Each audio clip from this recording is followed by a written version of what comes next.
Hello everyone, in today's video I'll be teaching you how to make a Star Wars poster. So without any further ado, let's get into it. So starting off by laying in the PNGs, get your assets whatever it is and place those PNGs in the proper spots where you think they should be. And I'd recommend have an idea of what the composition is going to look like. So that will definitely help you overall, and it will be a much faster and easier process for you. For PNGs, you can just look up on Google and you'll find many PNGs, hopefully, and take your time with them. Don't just pick a PNG because you don't want to research anymore. Take your time, and whenever you're trying to find PNG, search for key art if it's a movie poster. So that's how I get these HD PNGs. I get that asked a lot.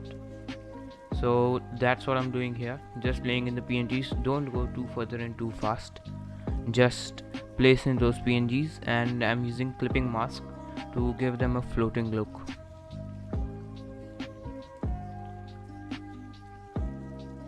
Next thing I'm doing is naming my layers. Naming your layers will help you organize your stuff and work much efficiently. And I'm using powder brushes to give it that nice light source look, as if a light source is behind it, every character. Don't overuse this, but it is very helpful. It is also free. You can find it on brusheasy.com. Using those brushes, I'm trying to just laying the source lights and some basic color adjustments. Then I will go in and add rim lights and whatnot. When you're making posters, movie posters particularly, you can look at the official poster of the movie and take some inspiration. Even watch the trailer, that will give you an idea of what the movie is based on. That's what I did. That's what I do for all my posters. Again, same thing here. Hue and saturation, color balance, brightness and contrast, and levels. Those are the main things that I use to make the subject look like it's actually in the composition. So definitely use those, learn how to use those first, and then do something that is this complex. Using blend modes such overlay, lighten, linear light, vivid light, color dodge, those will help you a lot.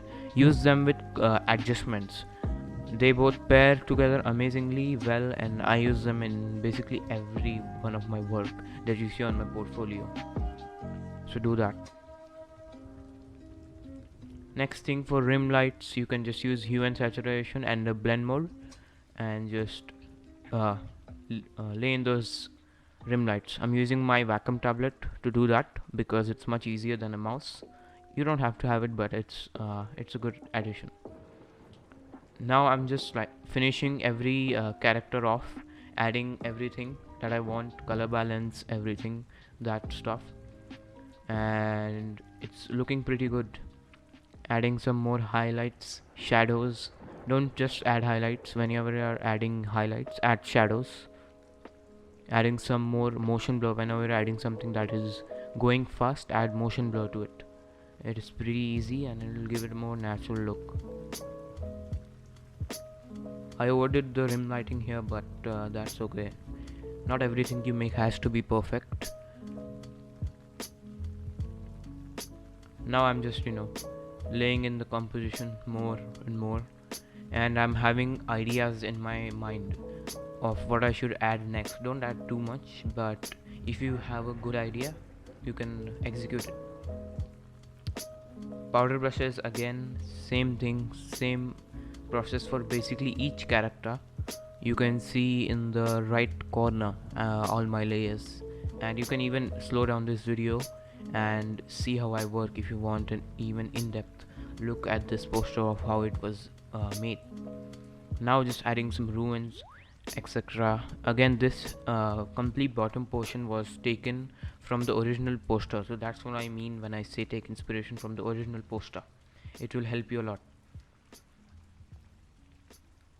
Same thing, yeah, adding more ruins, but I actually don't use these.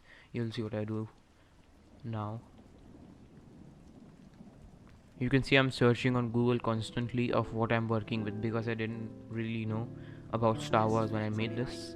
So I'm searching the spaceship names and saber names and whatnot.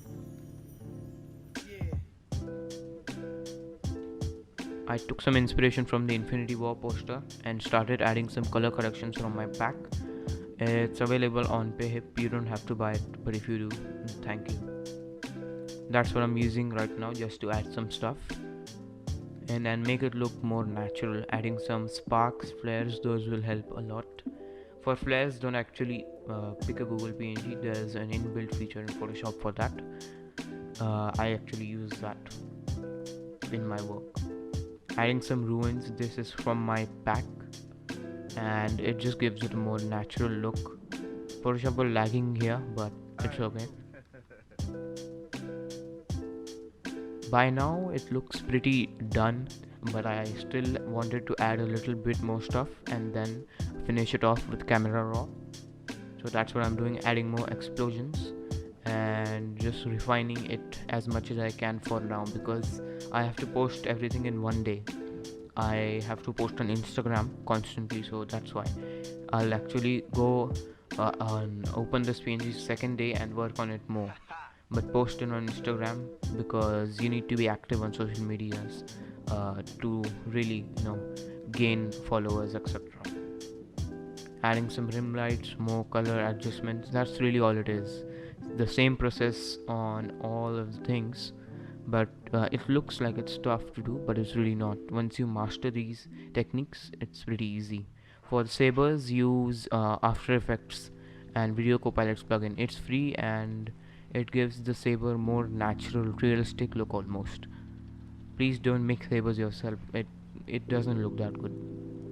Plus you require 1 second to make one saber. That's all I did here.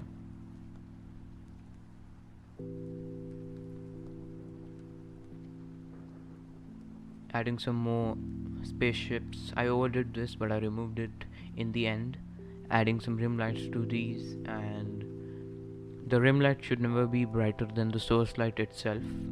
Make sure you keep that in mind, otherwise it won't really make sense. And now I'm just making 4 versions of this poster, trying out different stuff, seeing what works. And I have actually a complete project on this on my Behance, so if you want to check it out, the link is in the description. And it's nearly done now, just adding more versions, making more versions to it. And the last thing I do in all of my designs is camera raw. So you'll see me go into camera raw now, and just it really makes the design much better. So this is what camera raw is. You just have to just slide it around, and yeah, this is the final result. I am really happy with it. I hope you enjoyed this video, and I'll be uploading a Jumanji poster tutorial soon. Like, share and subscribe. Follow me on my social medias, and I'll see you guys in the next one. Thank you.